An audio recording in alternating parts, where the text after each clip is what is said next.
Welcome everyone to the Assyrian Top 10.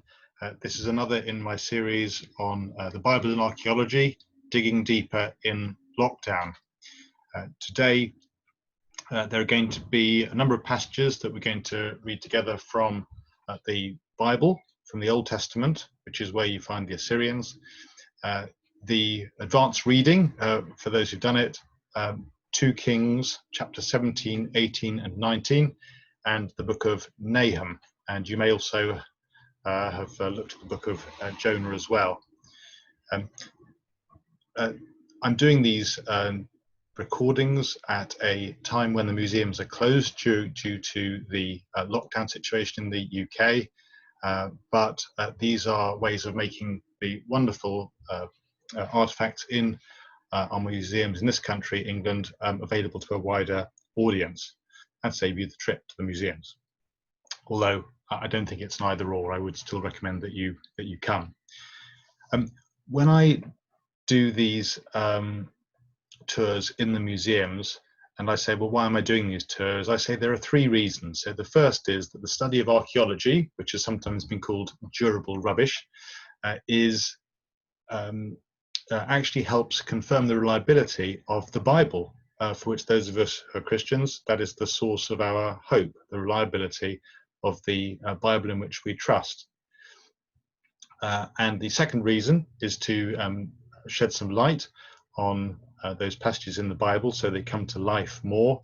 And the third thing, for those of us who are involved in teaching or sermons, is that hopefully some of the information and pictures will actually give a little bit of life to the benefit of our hearers. Today I hope we'll accomplish will at least help with those first 2 aspects.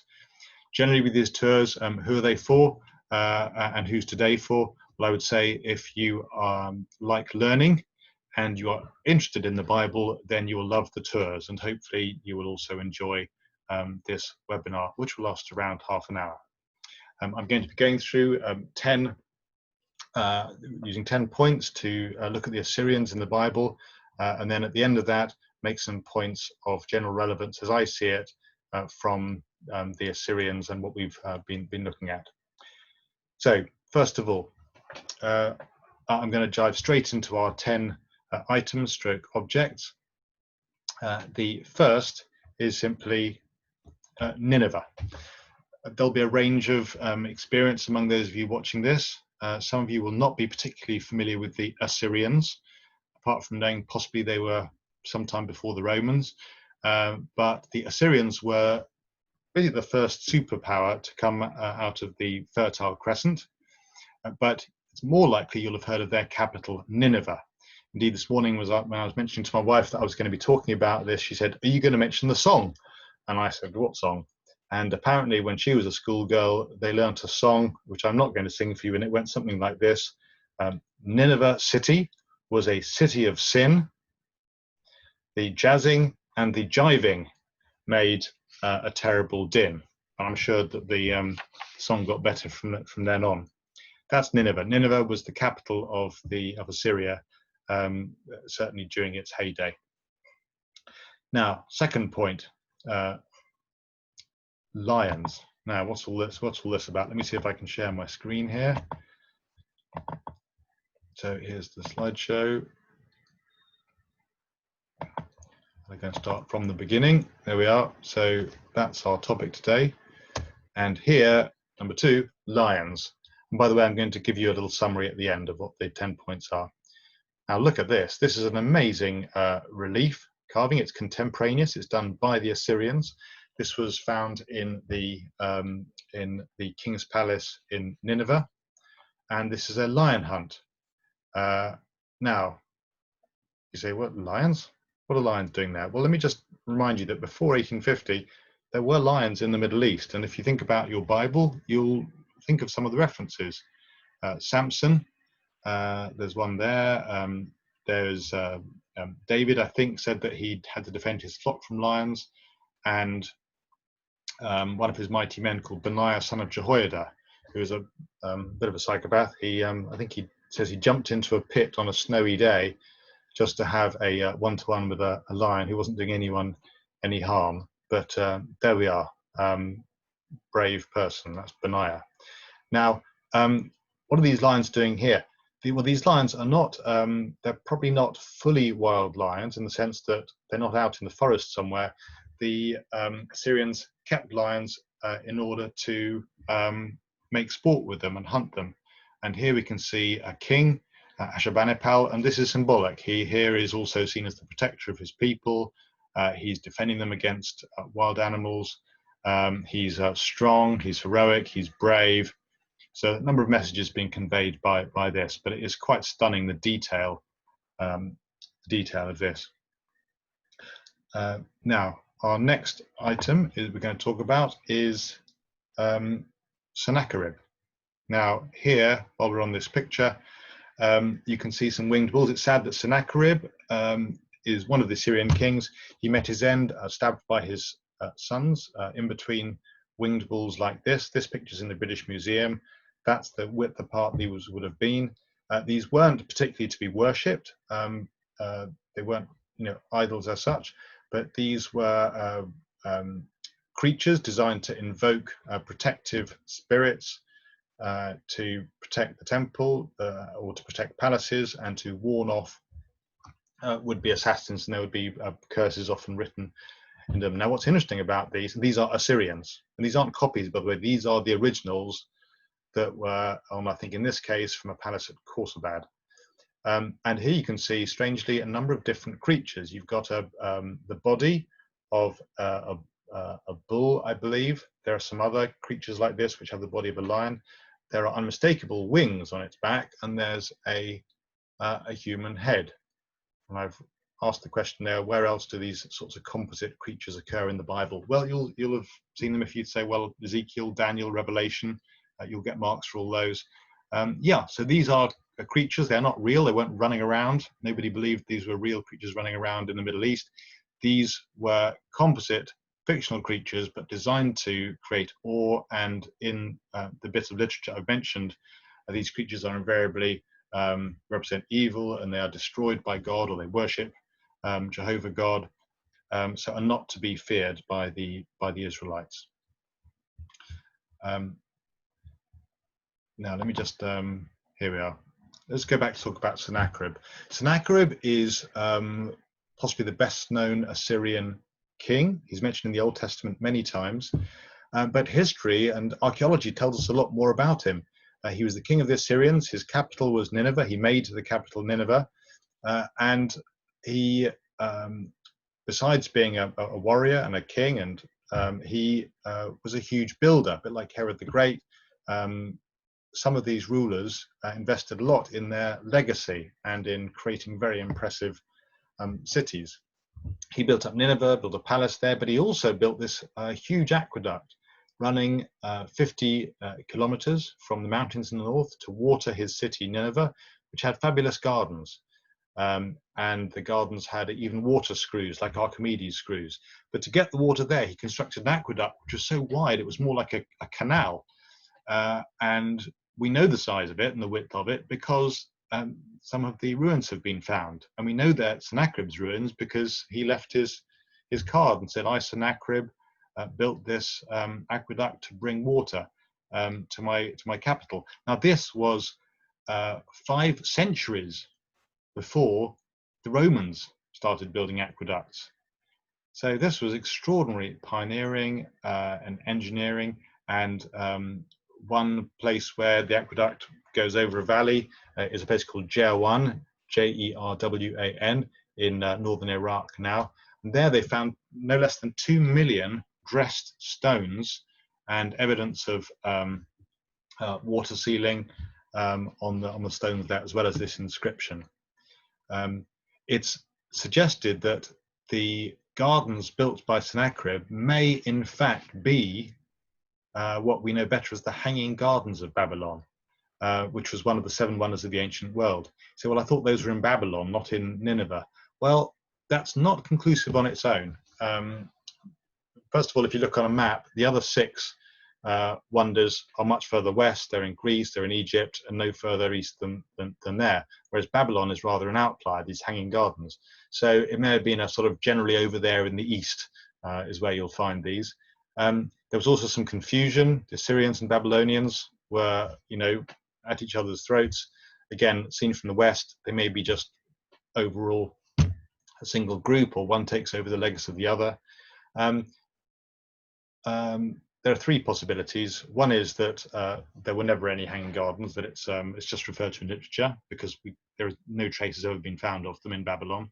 Secondly, is they did exist, but they were destroyed probably 1st century by an earthquake. And the third option, and I think, in my opinion, this has got around 50% chance of it being accurate, is the hanging gardens are actually a reference to the gardens built by Sennacherib. There's even a relief, an Assyrian relief, that shows fabulous gardens with a line of trees along the top and walls, and it's really luxurious. And Sennacherib refers to some gardens which are a wonder which he has created. So this is the same Sennacherib who then comes and attacks Israel later. Now let's move on. Next, 4th point, we're going to talk about Ashurbanipal. Now Ashurbanipal was a later king. He may have been the grandson of Sennacherib, but he was, at his time, the Assyrian Empire was at its greatest. In the middle of his name, I remember it by thinking of him as being urbane. So he is more than just a thug, more than just cruel. He is the one responsible for the lion hunts and those freezes, if you remember. And also, he had a huge library. I mean, this is a character a bit more like Alfred the Great, in that he's combining military with lots of other interests and knowledge and learning. And he's got this huge library. And in fact, I've got something here to show you. This is actually courtesy of our lodger, Syrian lodger, Yahya. This is not an original, but this is a replica of one of the items in Ashurbanipal's library, which we're very lucky to have. This is actually a flood tablet. And Yahya tells me that actually there was an Englishman called George Smith who took this tablet to Queen Victoria when it was found, read from it, translated it, and it was a description of the flood as seen from the Assyrian perspective. And sadly, George Smith died aged 36, and apparently his grave is there in Aleppo, an Englishman. And my friend Yahya has been to see it. Aleppo is the city that he's from prior to coming here with the war, etc. So that's Ashurbanipal. Now, those are the first 5 points. I would say if you've read the book of Nahum in preparation for this, you'll recognize a lot of what I'm talking about. It's only 3 chapters long. It ends with the phrase that when you're destroyed, the book predicts the fall of Nineveh. When you're destroyed, everyone will clap their hands. No one's going to regret it, because who has not felt your endless cruelty? So we'll see more examples of their cruelty later. But and obviously the background to Jonah is they were known for being a wicked city. But the book also talks about lions, lion cubs, lionesses. It talks about water and water gates, and we've seen that. And it also refers to your reliefs being destroyed, your beautiful carved reliefs. So all that, hopefully now reading the book of Nahum, if you were to read it now, it'll come to life more with what we've just been able to discuss. Sorry, I haven't mentioned number 5. Number 5 I was going to say is someone called Austin Henry Layard. He was the archaeologist who, more than anyone else, brought a lot of these objects from Assyria to public knowledge, and indeed brought them to the British Museum. Who was he? He was an Englishman born in Paris, but he was on his way to Ceylon, now Sri Lanka, with a friend on foot, extraordinarily. Anyway, he got just a little bit distracted when he got to Iraq, managed to dig up some most extraordinary things, winged bulls, the reliefs we've seen, discovered the site of Nineveh under modern-day Mosul, huge things. And having done all that, he then went back, he became an ambassador, became a politician. So it's amazing what you could do in those days. But his name will crop up one or two more times. Now, we're now going to look, with our next 5 items, we're going to look at relationship between these things and the Bible. So we'll be getting our Bibles out in a minute. So first object to look at is one discovered by Austin Henry Layard. and that is the black stele of Shalmaneser III. Shalmaneser was an earlier Assyrian king, and I'm trying to get this up for you. Here we are. So that's the object on the left, and what's extraordinary is in the lettering, the script, cuneiform script, which explains what's happening in the pictures. You suddenly get names jumping out of the Bible. But before this was found, we only knew these names from the Bible. There's Jehu, Omri. Omri was father of Ahab. Omri's mentioned in the Bible. Ben-Hadad of Damascus, Hazael of Damascus. These people come up in the accounts of Elisha. It doesn't mention the name of Elisha, but these are people that Elisha knew and Elijah knew. Maybe not Elijah, but certainly Elisha.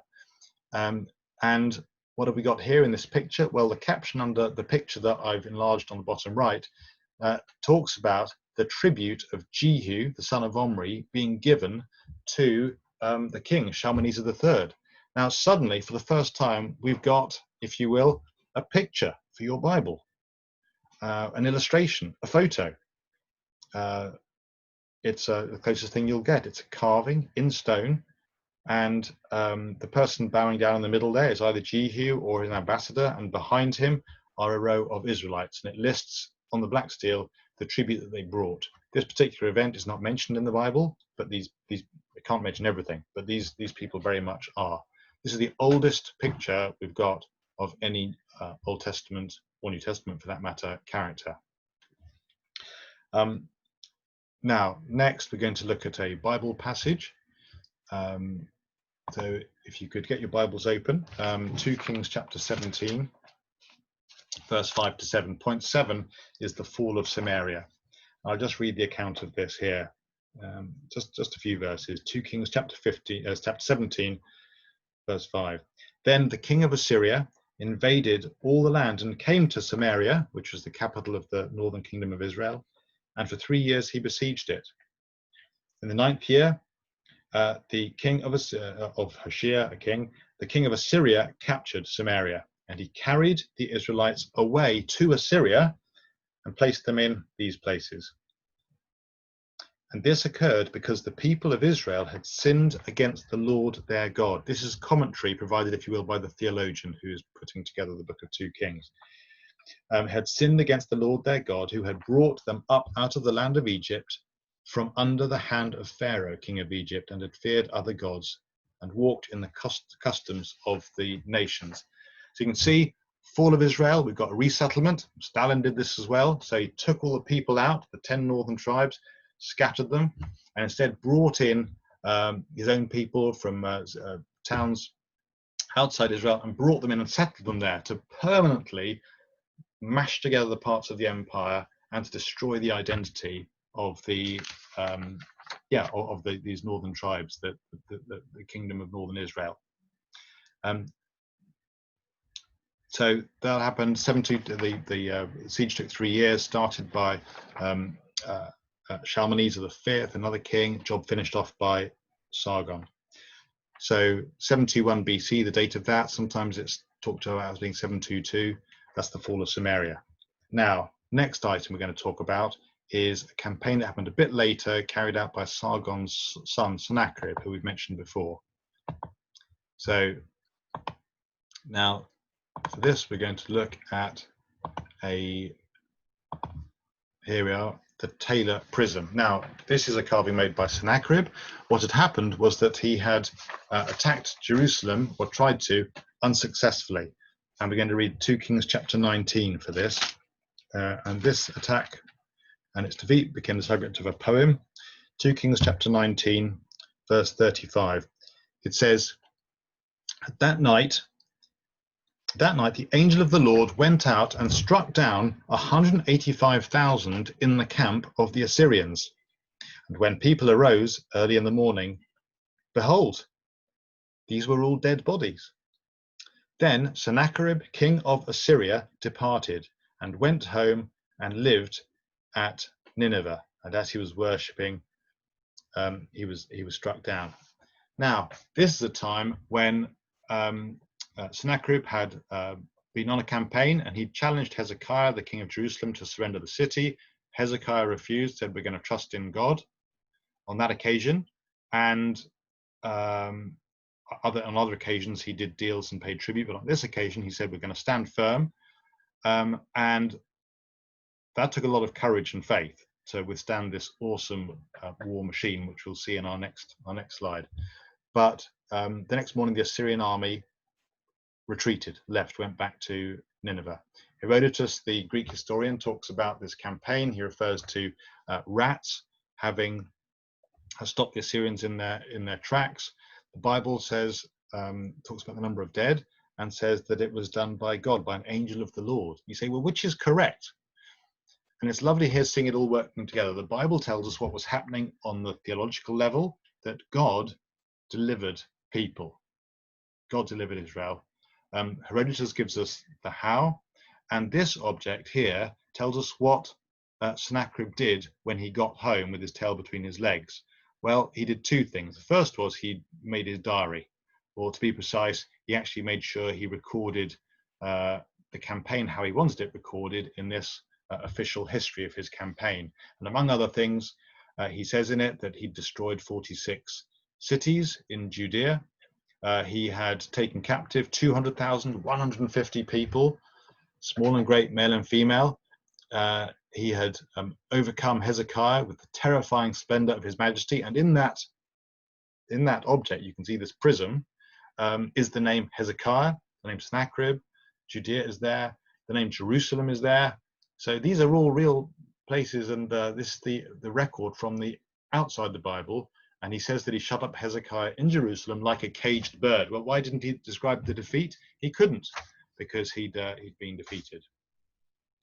Now, next object, and by the way, I think politicians perhaps, they always try to make it sound as though it's been a great success. Our next object here is number 9, the Lachish relief. Now, the other thing that Sennacherib did was he did an incredible wall relief of his own at his palace in Nineveh, and this was a description of what he had done to the city of Lachish before he had failed to inflict the same judgment on Jerusalem. Now, what can you see here in the middle? You can see a tower of some sort. What's this? Well, here you're looking for the first time at a photograph, effectively, of a city in Judea from Old Testament times. In fact, from 701 BC. I mean, that's extraordinary. You're now seeing an illustration of something in the Bible. And you can see there are Jews who are escaping through a little gate, heading down towards the bottom right-hand corner. Those are Jews. Those are people who knew Hezekiah and Isaiah, maybe not on first name terms, but this was the time. Unfortunately, on the bottom right-hand corner, you can see there are 3 Jews being impaled on spikes. There are many other gory details of the Assyrians, pictures of what the Assyrians did to people. If you want to know more, then I'd come on a British Museum tour. And here you can see the attack on the city. There are ladders going up on the left-hand side by the attackers. There are missiles being thrown down from on top, including possibly some objects that would put things on fire, because you can see there, again, center, bottom left, a strange thing that is basically an armored vehicle, or an armored chariot. You can see wheels underneath, and instead the protection around it, a spike out of the front, and then a ladle pouring water. If you can see that just above the object, that will be a fire, presumably started, someone putting it out, and instead of getting a VC or some military award, the person who did that was rewarded with a little, rewarded permanently with a description of what he'd done on this relief. You can see things going uphill. You can still, at Lachish now, the earthworks are still there, where Sennacherib built a huge bank to get close to the top of the walls, and possibly some tiles or bricks there to stop the mud. And as you go around, it's like a video. As it goes around, you start with the battle, then here's the attack, and then at the end, you see prisoners being brought before Sennacherib and nasty things being done to him. Now, how do we know this is actually Sennacherib or even Lachish? not just a sort of a gory picture of a typical Middle Eastern city stuck up on the wall in Nineveh? Well, the answer is that that's what it tells us. There is an inscription right underneath where the king is sitting, and I've given the translation there for you. Sennacherib, king of the world, king of Assyria, on a seat he sat, and the booty of Lachish before him it passed. That is the Lachish relief. Now, I've said that there were the other thing, the attack, by the way, in number 8, where the Assyrians were stopped, that became the subject of a poem by Byron. You may have heard of it. The Assyrian came down like a wolf from the fold, something, purple and gold, I believe, and it ends with the breath of the Lord.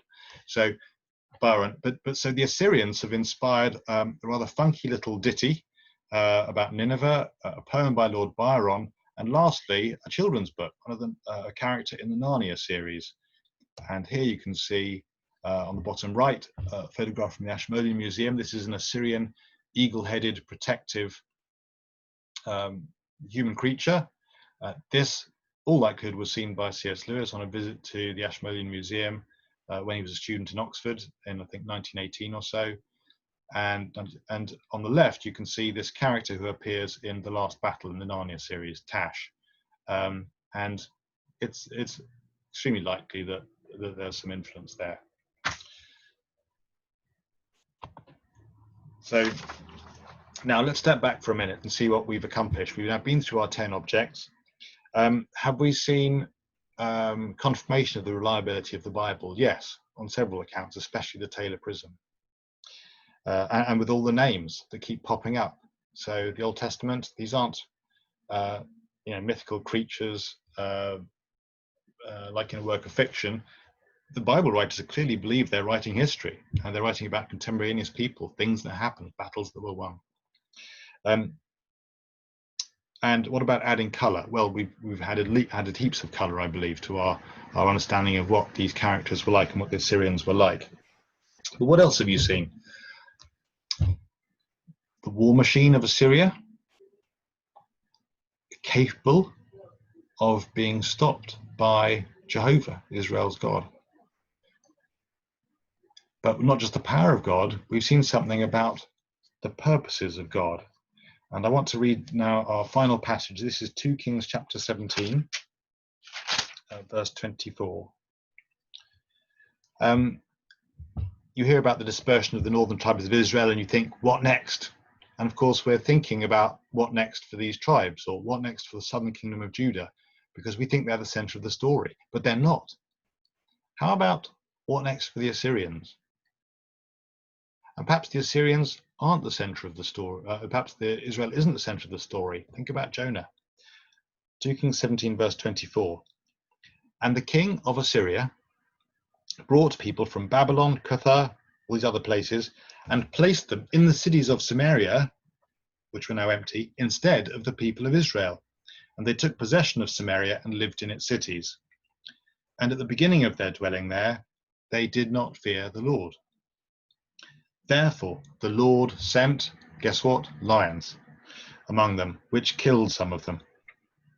So the king of Assyria was told, the nations that you have carried away and placed in the cities of Samaria do not know the law of the God of the land, Jehovah.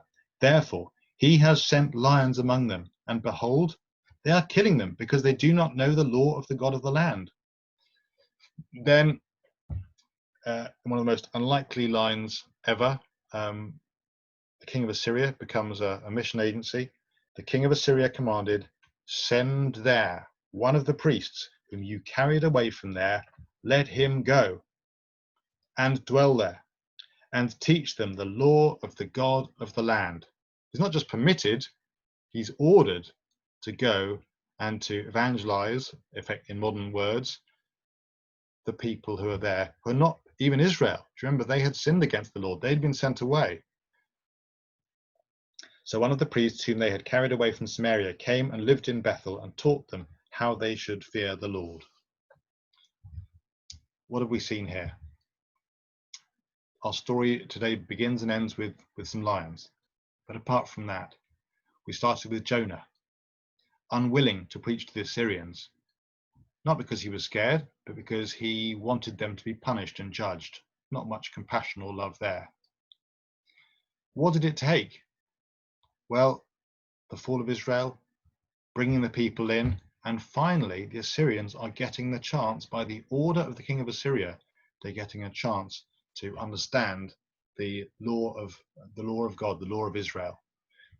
This was always what Israel was supposed to do. Do you remember? They were called to be a light to the Gentiles, to be a blessing to the whole world. And instead of that, they had looked down and scorned and the other nations, and then walked away from God themselves.